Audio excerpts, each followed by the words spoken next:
22 words. That is the entire rule. And in 16 years with this district, I had never once heard anybody get a word of it wrong. If your boots cross the line into the pines, your boots come back out in the same holes before the crust sets. I have that sentence in 3 different hands. It is in my own orientation notebook from 2003, printed in block capitals because my trainer made me write it while he watched. It is on a photocopied notebook page from 1981 that lives in the back of the training folder, in a dead man's cursive.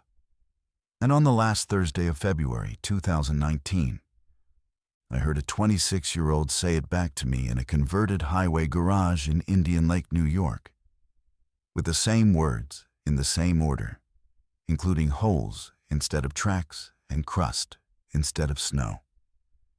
38 years of people telling each other something out loud, and not one word had moved. That does not happen. I have taught spoken procedure for 4 seasons, and I have watched a 9-word radio protocol turn into 11 words by August. I am a forest ranger with the New York State Department of Environmental Conservation, Region 5, Hamilton County. My job is to find people who are lost or hurt on state land, and then write down, in detail, what happened to them and what I did about it. Since 2015, I have also been the district field training officer, which means I run the pre-season orientation every February, and I sign the form that certifies new rangers are safe to work alone. My signature on that form is the only reason any of this became my problem. Orientation ran in the district office on Route 28, a 2-bay garage the state bought from the town in 1971 and never really converted. Folding tables, a 30-cup coffee urn that takes 40 minutes to come up, a box of donuts somebody buys at the Stewart's on the corner. 4 new rangers that year. I counted them with a hand tally counter I keep clipped to my belt. A chrome thing about the size of a matchbox that I have had since the 2009 deer pellet counts. Click, click, click, click. 4. I write the number on the sign-in sheet because the state wants a head count, and my memory is not a document. I got to the footstep rule at 10:15, which is where it always sits, between snowshoe fitting and cold water immersion. I said it once. I made them say it back individually. 3 of them said it and moved on. Talia Greaves said it, and then she asked why. She was 26, out of Paul Smith's with a forestry degree and 2 seasons on a trail crew. And she wanted to transfer to Region 3 within 3 years because her mother was in Kingston with a bad hip. She had told me that in the parking lot before 8. Everybody tells the training officer something in the parking lot. I gave her the answer I was given in 2003 in the same garage by a ranger named Dale, who has been dead 11 years. I said there is unmapped seepage under the plantation on the north side of compartment 41, that the crust bridges it, and that when the surface refreezes at dusk, the bridge sets hard over a soft spot you can't see. I said your own holes are the only ground you have already proven will hold you. She wrote it down. Then she said, "So it's about ice." "It's about your own holes," I said. Warren Skiff was standing at the coffee urn with his back to us. He is the district captain, 52, and he was retiring in December with 31 years in. He did not turn around. He said, "The wording matters. Don't improve it." I have thought about that sentence more than any other thing said in that room. At the time, I took it as an old captain being particular about a training script, the way he was particular about door codes and fuel logs and the exact phrase used to close a search. He wanted his last year to be quiet and his office roof funded. He set it flat, without heat, and then he took his coffee to his desk. The field portion ran that afternoon on the north edge of compartment 41, which is 11 minutes from the office by truck if the Cedar River Road is plowed, and it was. Compartment 41 is a red pine plantation the Civilian Conservation Corps put in 1938, 41 acres of it. planted on a 6-foot spacing that has grown out into rows you can sight down like a hallway. Between the road and the first row, there is 860 feet of open, flat, old pasture that never came back to hardwood. In late February, that flat holds 14 inches of snow with a crust on it that will carry 180 pounds after 4 in the afternoon and will not carry it at noon. That is what the rule is supposedly about, and that is what makes it good teaching ground. I have used that spot for 4 years because a rookie can see the whole problem at once. Open snow, a hard line of trees, and no cover. I demonstrated it the way Dale demonstrated it for me. I walked from the road out across the flat, in past the first row, 11 paces into the plantation, and I stopped. Then I turned around and put my boots back into my own holes on the way out, which is harder than it sounds when the holes are behind you and the light is flat. I came out at the road on the same track I made going in. "You'll want to cut a diagonal," I told them. "The road bends east, and it looks like you're saving yourself 400 feet. You are. Don't." I did not tell them that I used to cut that diagonal every single time. It saved 11 minutes on a cold day.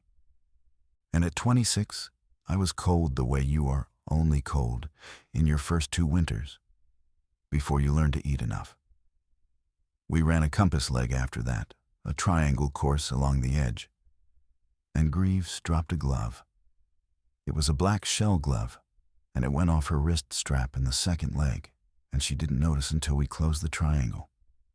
She found it about 3 steps inside the first row of pines, sitting on the crust where it had blown. She went in and got it. 3 steps in. And then she started to angle out toward the road because the road was right there, and the truck was right there, and she was done for the day. "Greaves," I said. She stopped. She looked at the 3 holes she had made, and then she looked at me, and I watched her decide that I was the kind of training officer who enforces things in front of other people. She put her boots back in her own 3 holes and came out backward on them. And she did it without a word, and she was annoyed. Then she said, "It's 22 words. I know how many words it is. Nobody has a rule about seepage that has to be said exactly." She was right, and the correct response would have been to tell her that 38 years of Rangers had gotten it right, and she could too. Instead, I told her I would look it up, which is a thing I say maybe twice a year and always regret. The district training file is 4 inches of paper in a gray cabinet in the records room, and the operative document is Form R-5-FR-19, Field Skills Verification, revised in 2011. 31 line items. I click them off on the tally counter because that is what I do with lists. Snowshoe travel, ice self-rescue, compass and pacing, cold water immersion, radio discipline, chainsaw, litter carry. 31 items, 4 of them specific to winter travel over crust, and the footstep rule is on none of them. It is not in the 2011 revision. It is not in the 1994 revision underneath it. It is not in the region's field guide. It is not in the safety officer's annual refresher. And it is not in the state's academy curriculum, which I checked because I still have a login. What it is in, and the only place I found it in 4 hours of looking, is District Safety Bulletin 624, a single mimeographed page dated March 1962. Purple ink, the kind that fades to lavender. It is filed out of order between a 1968 fire tower staffing memo and a 1973 vehicle policy, and I only found it because I went page by page. The bulletin has the sentence on it, word for word. 22 words, holes in crust, exactly as I said it that morning, and exactly as the dead man wrote it in 1981. Under the sentence, there are 2 lines of explanation. Unmapped subsurface drainage, north edge compartment 41. crust bridging over saturated ground, hazard greatest at refreeze. I made 2 photocopies, one for the file and one for my truck. And then I did the thing that started everything, which was to check whether the reason was true. It is not true, it is not arguable, and it is not a matter of old surveys being rough. The Hamilton County Soil Survey maps that entire flat as Adams loamy sand, a glacial outwash soil, which in plain terms is sand and gravel dumped by meltwater and stacked deep. Water does not sit in it. It drains straight down the way water goes through a bucket of pea stone.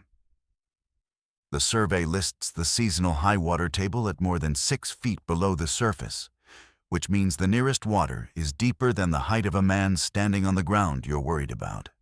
There is also a wetland delineation from 1996, done for a timber sale that never happened, with a stamped map. The nearest mapped wetland to the north edge of compartment 41 is 430 feet east of the tree line and 42 feet lower in elevation. 42 feet is a 4-story building. Water does not travel uphill 4 stories through sand to make a soft spot under a red pine plantation. I sat in the records room with the bulletin and the soil sheet side by side on the table, and I understood, in a plain and unexciting way, that I had spent 4 years teaching 4 rookies a year a reason that is false, and that somebody in 1962 had written that reason down on purpose. Warren came in around 6 with his coat already on. He looked at what was on the table, and he did not pick anything up. "You find what you needed?" "The bulletin says drainage. There's no drainage. It's outwash sand." "Okay," he said. "Warren, it's 42 feet downhill to the nearest wet ground." "Then don't teach the drainage part," he said. "Teach the sentence." He did not ask me to stop looking, and I have gone back and forth for a long time about whether that was decency or arithmetic. He knew I would look either way. What he did do, before he went home, was fill out a records access log entry with my name on it, the date, and the file drawer, which is a form nobody in that office had filled out in years. I requested the compartment activity ledger the next morning. It is a bound book, 1 line per entry, that records any staff work performed inside a numbered compartment. Timber crews, boundary line paint, trail work, search, anything. Ours goes back to 1952. It weighs about 9 pounds. Compartment 41 has hundreds of entries. Summer cruises, a 1988 blowdown salvage, boundary painting on a 5-year rotation, 2 lost hunter searches in October, a beaver complaint that was not even in the right compartment. Between the 1st of December and the 15th of March, across 60 winters, there is 1 entry. 11th of March, 2004, compartment 41, north edge, recovery assist. The signature on it was mine. The recovery assist I signed on the 11th of March, 2004, was for a man named Emmett Cass, and I did not remember his name until I pulled the file. That is the part I have not been able to put down. I carried a stranger out of those pines when I was 26 years old, and 15 years later, I had to read a folder to learn who he was. The file lives in the district's closed incident cabinet, 2nd drawer, and it is thinner than you would expect. 6 pages. Emmett Cass, 48, of Blue Mountain Lake, a snowshoe hare hunter with a valid license and no dog. Reported missing by his wife on the 9th. Found by a 2-man ground team on the 11th at 11:40 in the morning, 160 yards inside the north edge of compartment 41 on the 4th row of pines. Cause of death listed as environmental hypothermia. No trauma, no alcohol. The county coroner signed it in 1 line. The property inventory is on page 5, and it is in my handwriting. I wrote it because I was the junior person on the recovery, and the junior person inventories property, while everybody else does the litter rigging. 1 rifle, unloaded, action open, propped against a tree. One pair of gaiters, one knit hat, one pair of leather-topped pack boots, size 11, removed and set side by side, laces tucked inside. I remember writing laces tucked inside. I remember thinking it was strange enough to be worth the extra 2 words, and then not thinking about it again for 15 years. Undressing in the cold is a real thing. It is in the literature, and every ranger in a cold state learns it. When your core temperature falls far enough, the blood vessels in your arms and legs quit clamping down. A rush of warm blood hits your skin, and you feel like you are burning. People pull their coats off, but they pull them off. They do not fold them. Cass's boots were not kicked off in a panic, and they were not scattered. They were set down beside each other. Toes even, the way you leave boots by a door. That is when I went back to my own logbook. Every ranger keeps a daily field log and turns it in at the end of the year, and the district holds them for 20 years, which meant mine from 2004 was still in the box. 9th of March, 2004. My 3rd week alone. 2nd of March. Compartment 41, North Edge. Marking a snowshoe route for spring training.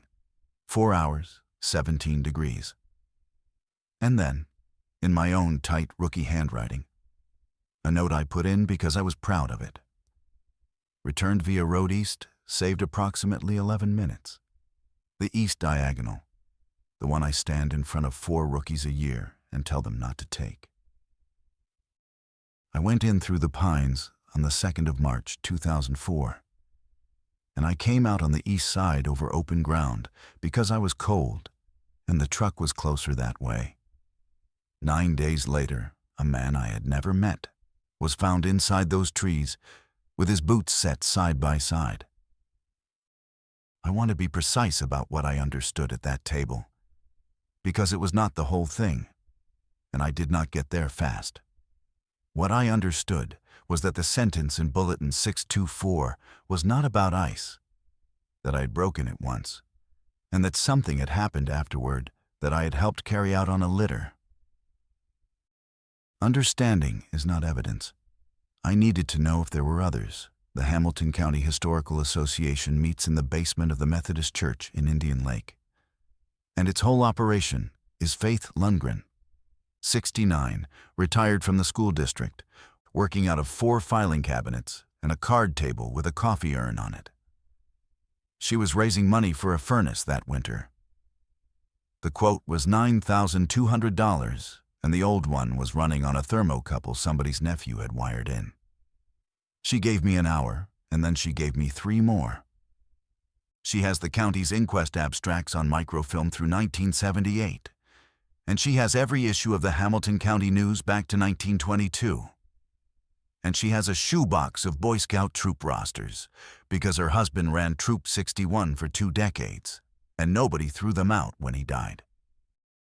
Cedar River Road, she said. You want the 62 story? She knew right where it was. 9th of March, 1962. Front page, above the fold. A 28-year-old man from Warrensburg, found dead of exposure in the state plantation off Cedar River Road. The 2nd such death in that plantation in 4 years. And a quote from a district ranger about a hazardous subsurface drainage on the north edge. The paper ran a photograph of the tree line from the road. The next issue, 2 weeks later, ran a short piece complaining that cars were parking along Cedar River Road on weekends and that people were walking out to the trees to look. Sightseers, Faith said. For about a month. My mother drove us out. Everybody did. I asked her how many people she thought went out there that spring. 100, easy. It was something to do. I made copies of both pieces on her machine, which takes a dime a page, and I put $2 in the furnace jar. Then I built the table. 11 exposure deaths inside compartment 41 between 1959 and 2004. I got them from 3 places that do not talk to each other, which is the only reason the pattern was still sitting there unnoticed. County Inquest Abstracts through 1978. The district's own closed incident files from 1979 forward, and Faith's newspaper run to fill the gaps. 11 bodies in 60 years, in a 41-acre block of red pine, which for context is a square about a quarter mile on a side. Every one of them within the planted rows. Every one hypothermia, no trauma. 9 of the 11 with footwear removed and placed, in the words of whoever did the inventory that year, side by side, together or paired. The other 2 inventories are too sloppy to say. Then I did the part that took the longest. For each of those 11 deaths, I went looking for a documented human crossing of the north edge in the 11 days before it. And I found one every time.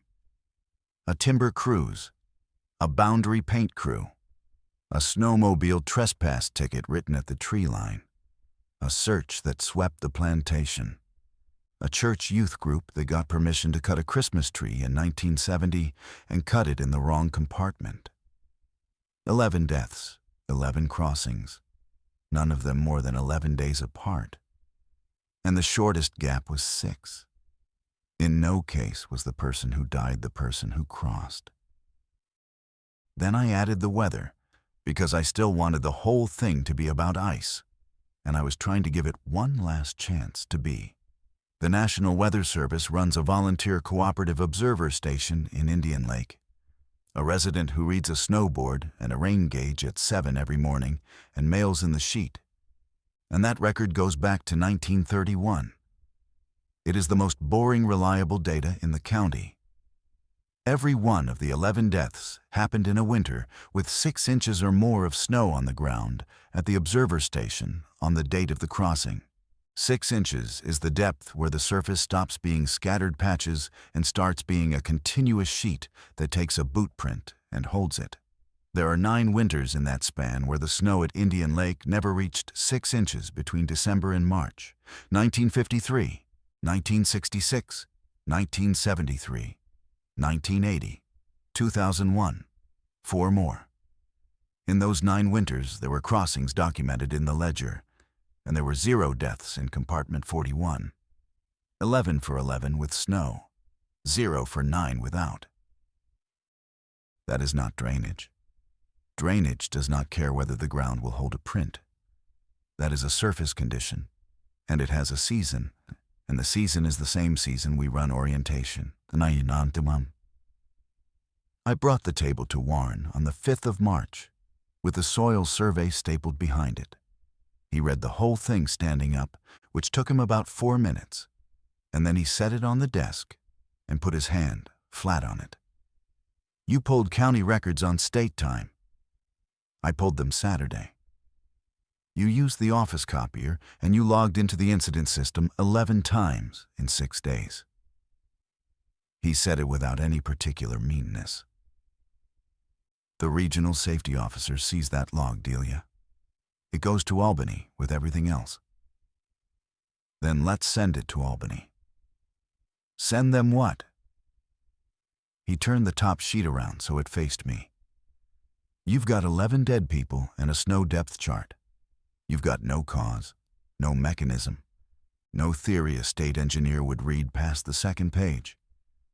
What they will see is a training officer with 16 years in who is building a file about ghosts. He tapped the paper twice. And you know how that gets fixed. They pull you off training, and they put you back on general patrol, and they give the training slot to somebody in Warrensburg. The lieutenant's slot was posting in the fall. $11,400 a year over what I make, and I have 9 years left to a 25-year pension. And my son Cole was 15, and had started saying the word truck in complete sentences. Those are the numbers that were in the room, whether or not either of us said them.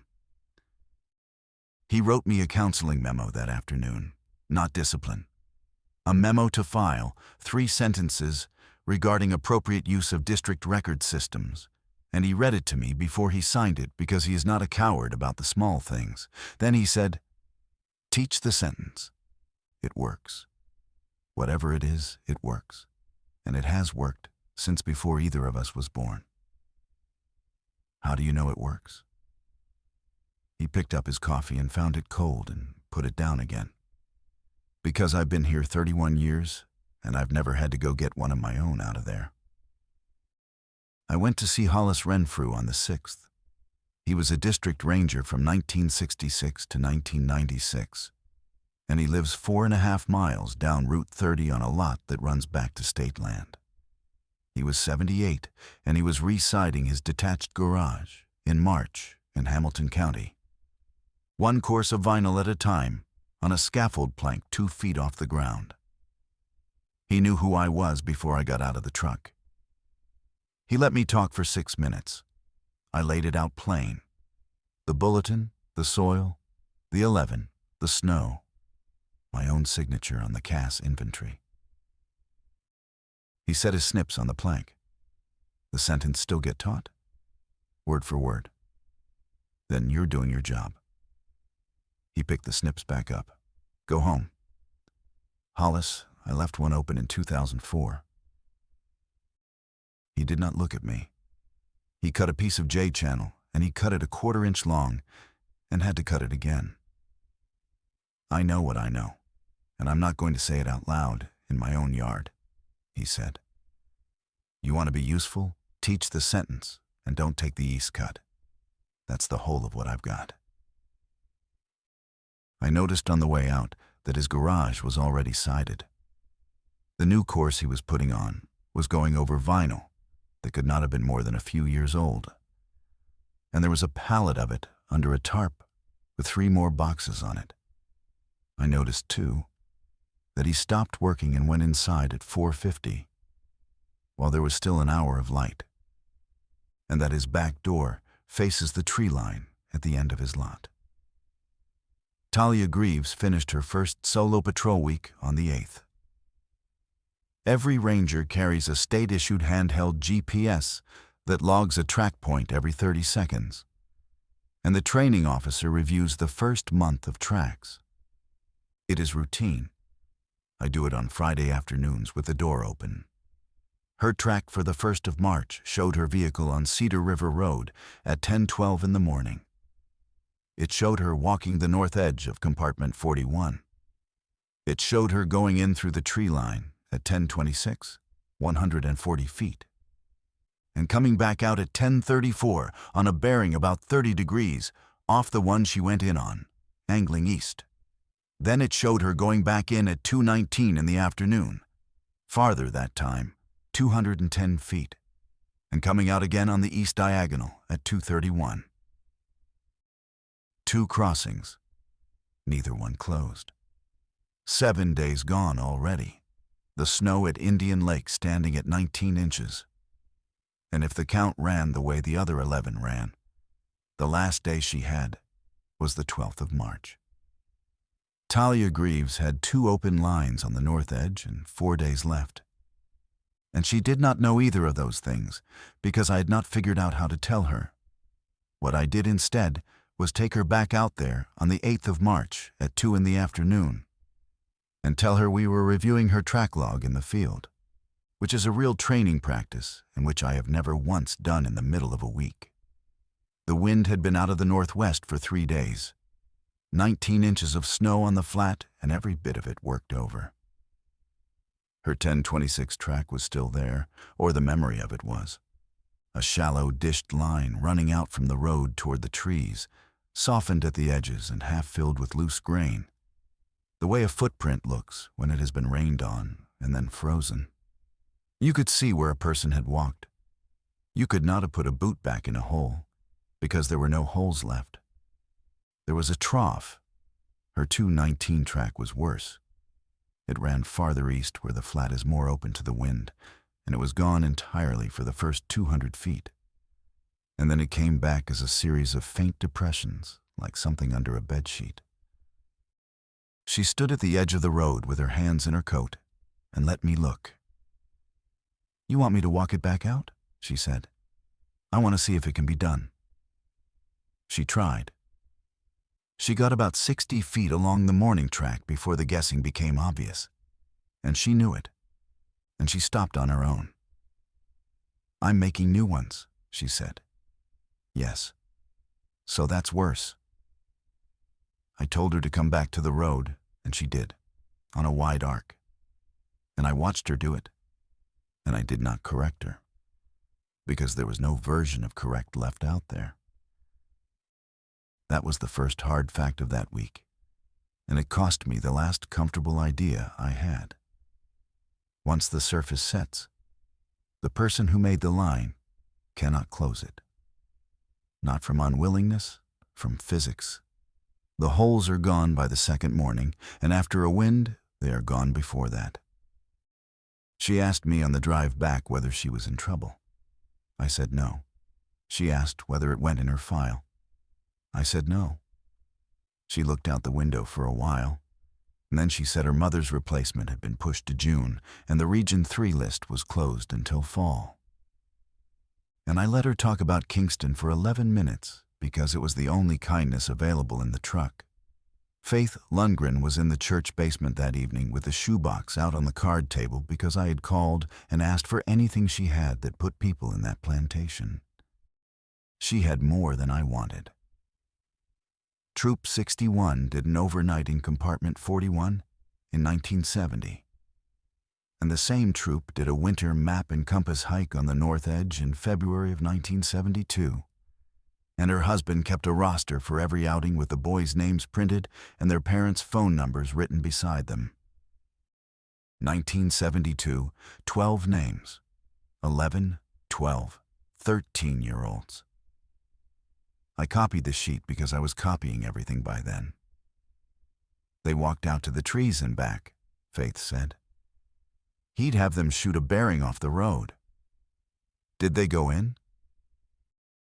"Of course they went in. That's where the trees are."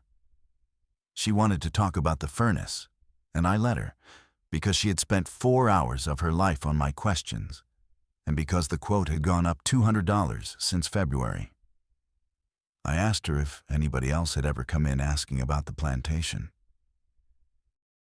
"A ranger did, years back, Renfrew. He read the same reel you did, and he sat right where you're sitting." I asked when. "88, she said. "It was cold that year. I remember the furnace." Hollis Renfrew was on his scaffold plank at 9 the next morning, putting up siding over siding. And when I got out of the truck, he said, "You went to Faith. You did too, 1988. He worked for a while. He is 78, and he moves like a man who has decided which parts of himself he is still spending. "There was a fellow ran a trap line through there," he said finally.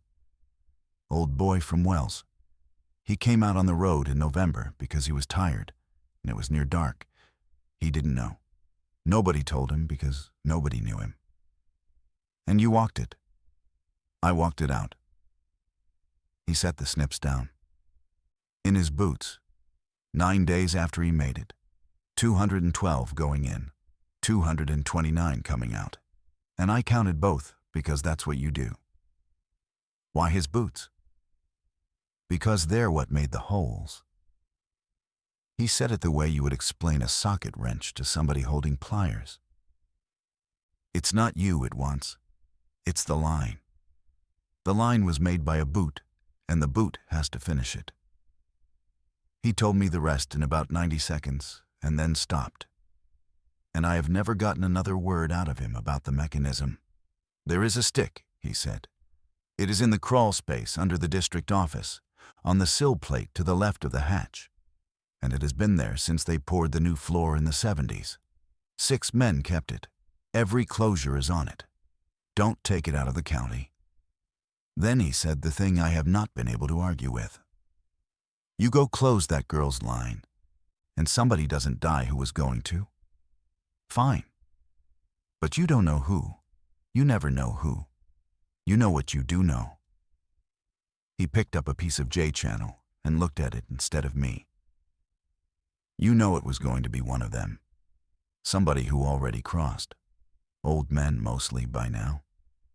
And you decided that's better than a girl of 26. Maybe it is. That's you deciding. I decided once and I've had 31 years to sit with it. And I'll tell you what I'd do now. What? Nothing, he said. I'd let it alone, and I'd let it be nobody's hand but its own. I told him that was the same as choosing. He said everything is the same as choosing, and that at least his way, he doesn't have to write the name down.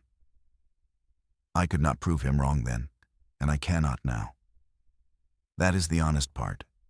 He is not stupid, and he is not a coward. And he has been going inside at 4:50 in the afternoon for 31 years, for a reason I only understood later. The crawl space under the district office is a 22-inch hatch in the floor of the back storeroom and about 31 inches of headroom over a gravel pad. I went in at 11:15 that morning with a flashlight in my teeth and got my sleeves filthy. And the stick was exactly where he said, laid flat on the sill plate, wrapped in a piece of oilcloth that came apart in my hands.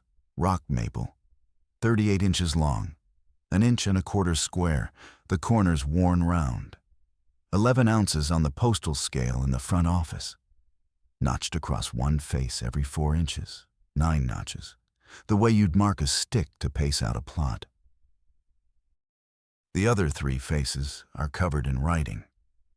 Some of it is burned in with a hot wire, and some is knife-scratched and rubbed with what I think is boot dressing. 6 different hands.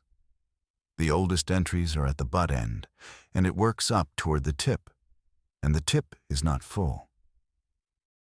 Every entry has the same shape, a year, a set of initials, 2 numbers separated by a slash, 62, 96 over 114, 64, 281 over 295, 71, 309 over 322, 77, 83, 88 HR, 212 over 229, 91, 96, and then nothing after that, because 96 is the year Hollis retired and nobody carried it forward. I sat on the floor of the storeroom with the door shut and did the subtraction on the back of a fuel log. 31 paired entries. The second number is always larger than the first. The smallest difference is 9. The largest is 22. There is no entry anywhere on that stick where the numbers match. 9 of the 31 entries have a small burned cross beside them. 4 of those 9 have a single line struck through the whole entry, and the struck through ones have a second year added at the end in a different hand. 88 has a cross and no line through it. The butt end, below everything else, has 1 entry that does not follow the form. 59, no initials, 1 number, 91, and no slash and no second number at all. Somebody started the record before they knew what the record was for. I counted the notches with the tally counter out of habit, and the reset knob stuck at 4, and I had to work it with my thumbnail. It has done that since the pellet counts. I never fixed it because it always came loose. 2 numbers, always. Steps in and steps out. And the steps out are always more than the steps in. By 9 to 22, every time, over 34 years, and 6 men who never once wrote down why. I was still on the floor when the phone rang in the front office at 1:40 in the afternoon on the 9th of March. Gordon Pell, 61, town of Indian Lake Highway Department. 32 years on a plow.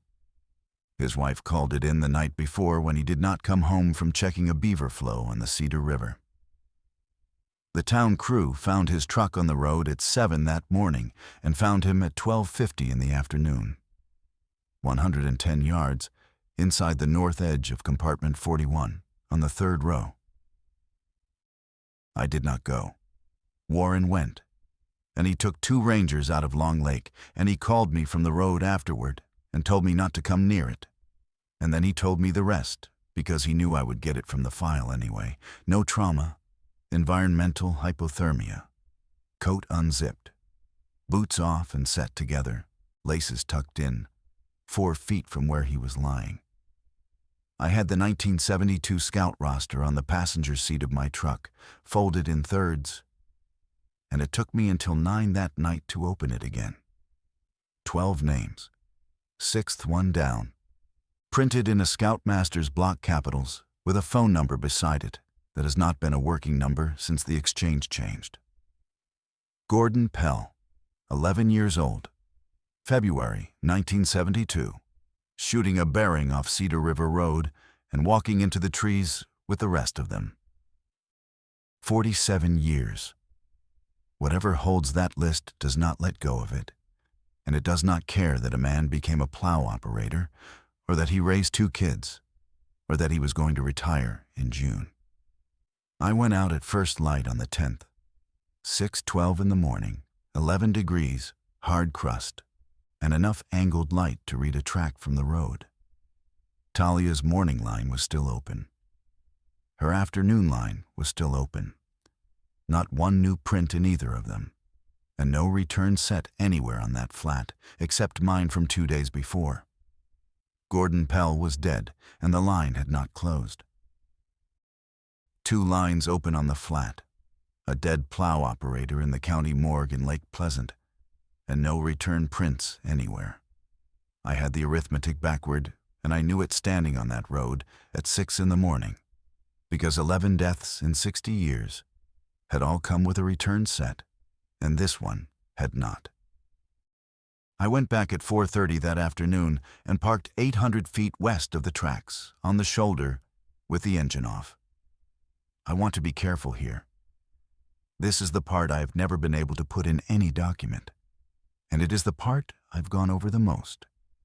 And I've decided the only thing I can do is write down what I did, what the instrument said, and what I saw in that order, and let it sit. I set a thermometer on the hood, a cheap dial type from the hardware store and speculator, because the truck's outside temperature reading is worthless in still air. At 4:30, it read 34. The sun was off the flat, and the light was coming sideways down the length of it out of the west, which is the only time of day that surface reads like a page. I stood off Talia's morning line by about 40 feet. Not on it. I want that understood. At 5:02, the thermometer read 30. That is the number where wet snow surface stops being wet and starts locking up. And you can hear it if there is no wind. A fine crackling like a paper bag settling in another room. At 5:06, the first print appeared. It was not a footfall. Nothing came down. The snow went down in the shape of a boot, about 1.5 inches deep, at the far end of Talia's morning trough where it met the first row of pines. The grain at the edges lifted the way it does when weight compresses a crust, and it stayed lifted. Then the next one, about 4 feet nearer to me. Then the next. Not fast, about 1 every 1.5 seconds, steady as a metronome, walking out of the trees toward the road along the exact line Talia had walked in on, filling the trough she made with real prints. I got the camera out of the truck. I took 41 photographs. On every one of them, the flat is empty and gray, and you cannot see a print at all, because the light was almost gone, and the contrast that made it visible to my eye was about 2 stops below what that camera could hold. I have looked at those pictures more times than I can count. They are useless, and I keep them. So I did the only thing I had. I put my thumb on the tally counter and I counted. I counted every depression that appeared, from the tree line to the road, and I did not click one until I had watched it form. The line came all the way out. It crossed the shoulder gravel where there was no snow, and I heard nothing.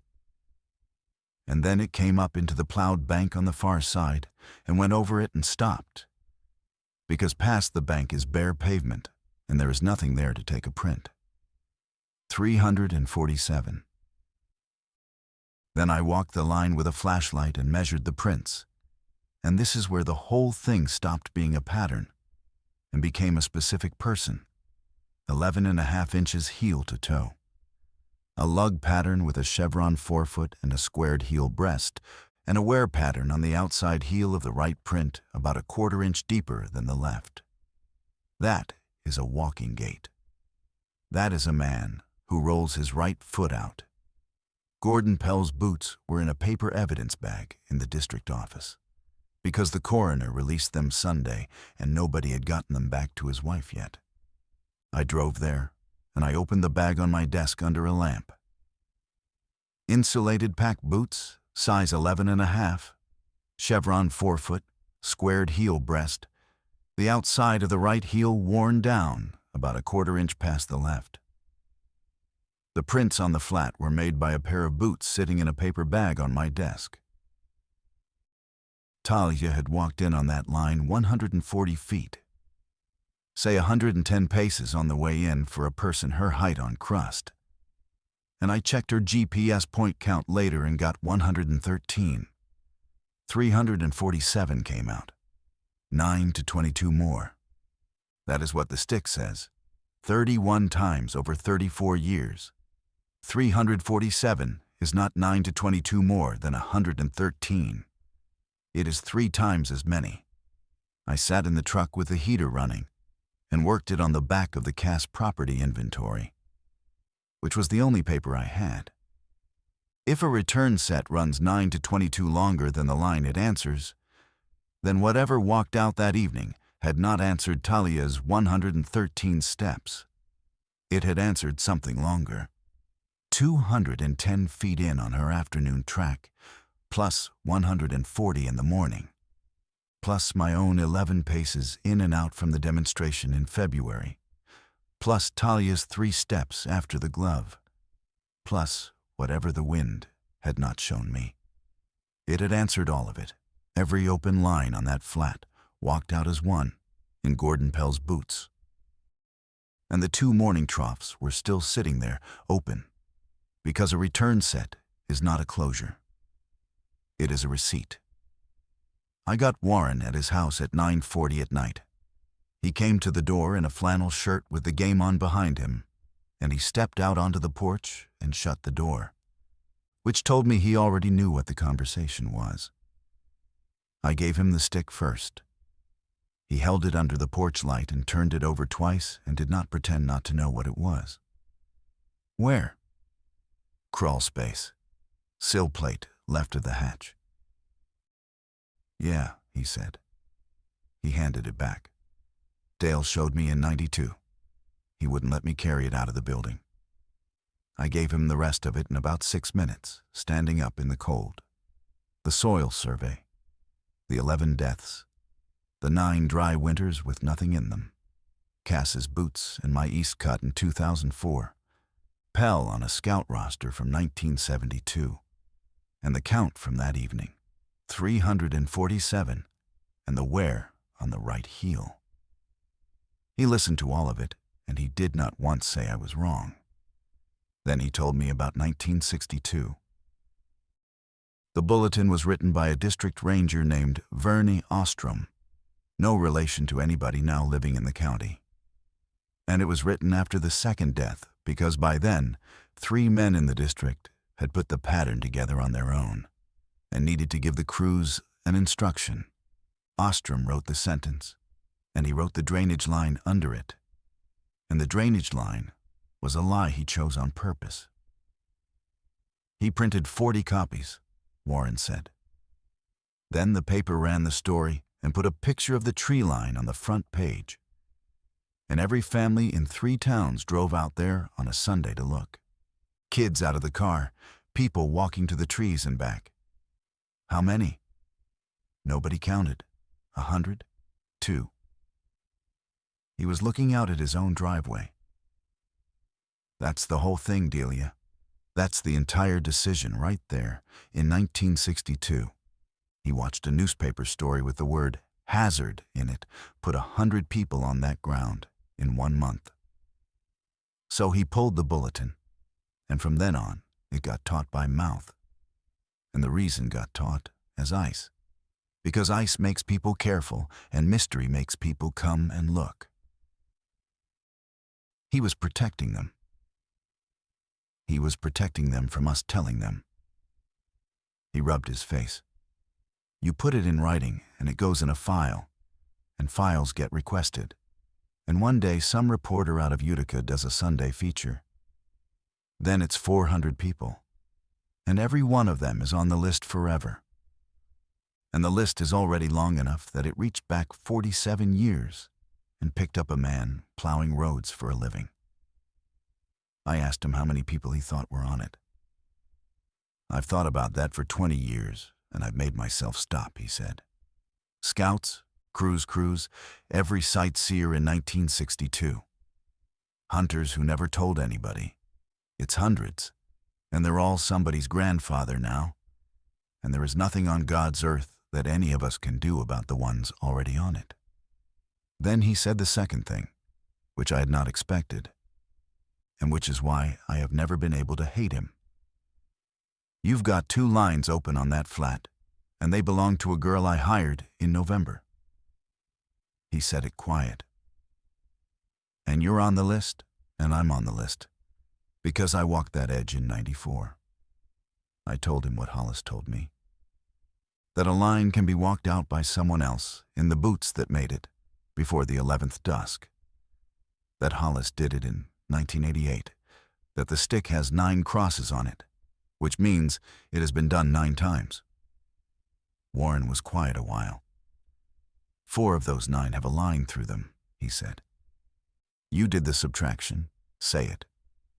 I said it. 4 of the 9 men who closed somebody else's line were later found in the plantation, and the second year burned in at the end of the entry is the year they were found. Longest gap was 19 years. Shortest was 2. So that's the offer, he said. You do it, and you go from being one of hundreds to being one of 9, and 4 out of 9 is worse odds than any list I know. It's Wednesday tomorrow. The 12th is Thursday. I know what day it is. He put his hands on the porch rail. Delia, I'm going to do this the way the job says, and you're going to hate me for it. You're on administrative leave as of right now, pending review of the records access issue. I want your vehicle, your radio, and your shield in the office by 8 tomorrow morning. I stood there and understood 2 things at the same time, and both of them were true. He was covering the district.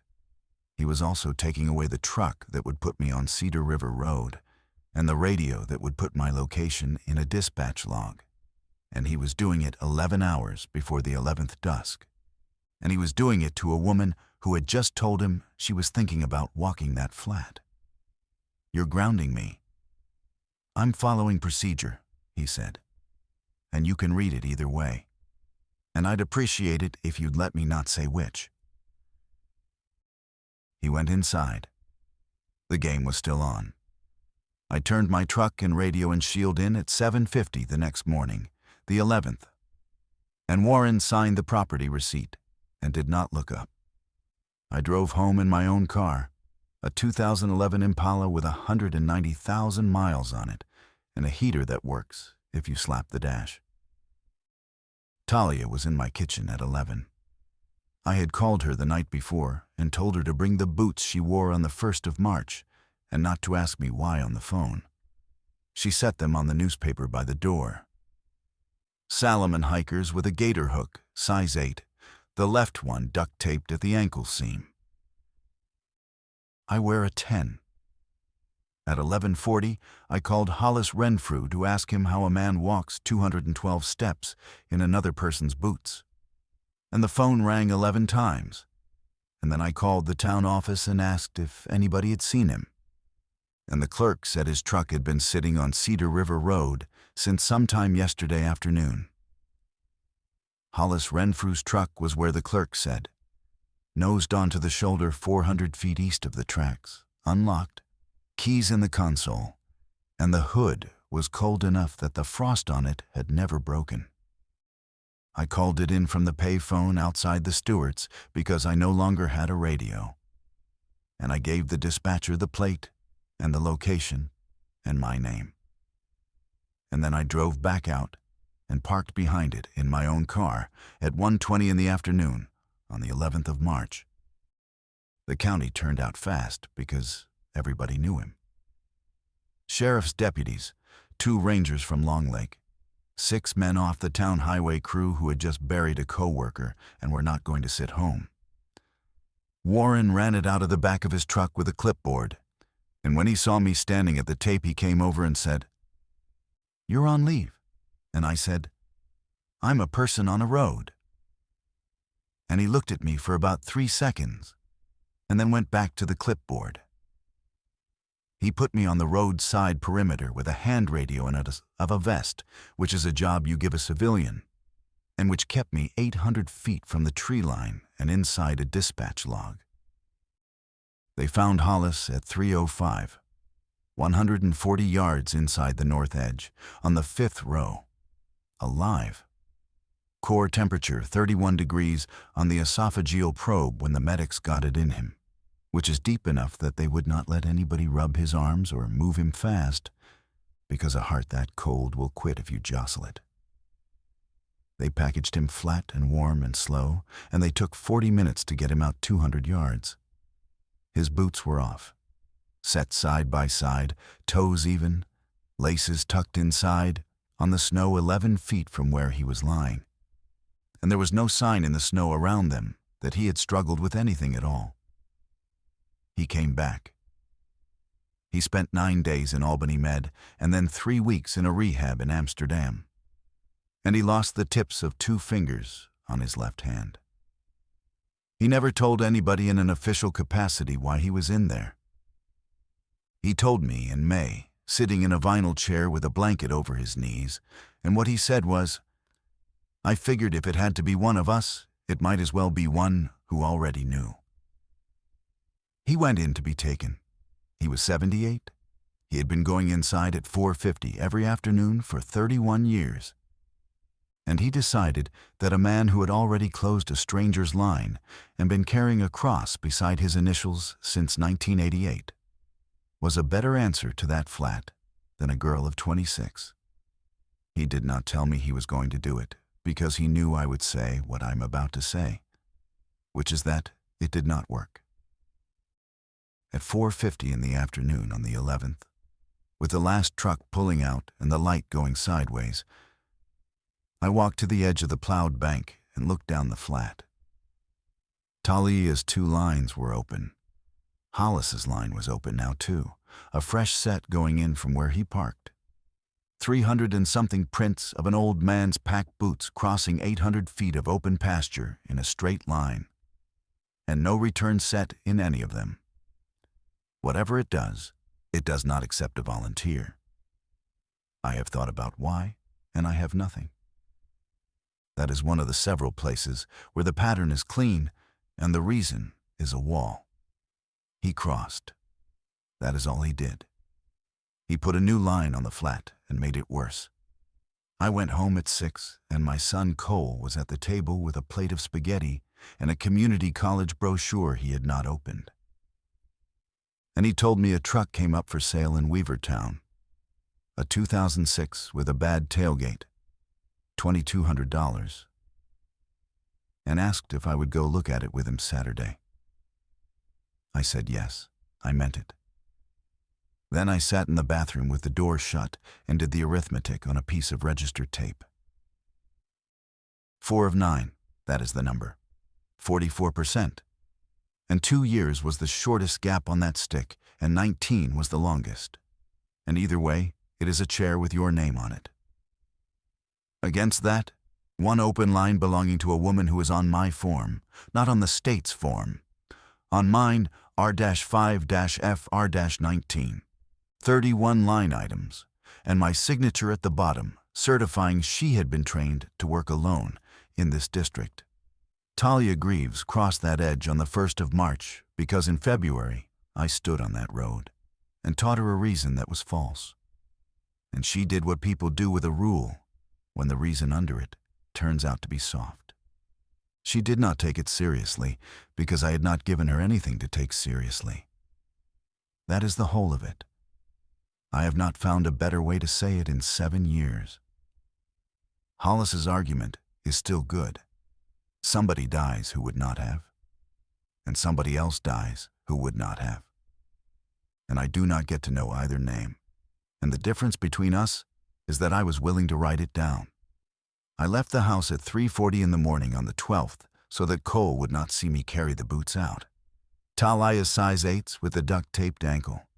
My feet are a 10. I cut the heel counters out of both boots with a utility knife, took the insoles out, took the laces out, and relaced them through the bottom 4 eyelets only, and put them on over one thin sock with my heels riding 1.5 inches out the back. I could walk. I could not walk normally. I have a picture in my head of what that looked like, and I'm glad nobody saw it.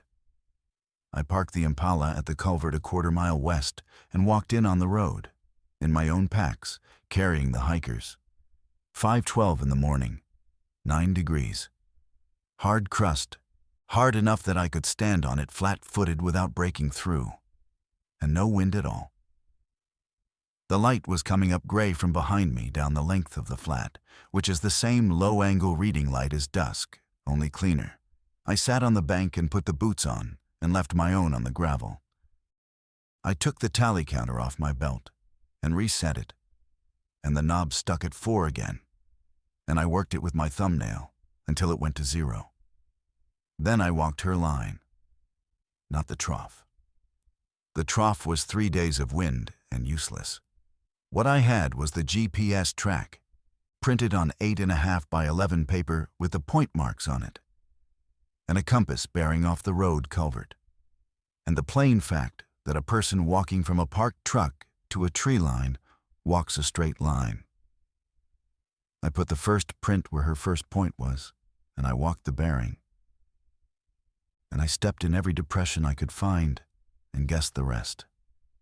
And I clicked once for every step. I want to be honest about the middle of it. Nothing happened. It was 9 degrees, and my heels were out of the boots, and my calves were burning by 200 steps, because you cannot walk naturally in footwear 2 sizes small with the counters cut out, and the pines got closer very slowly the way they do.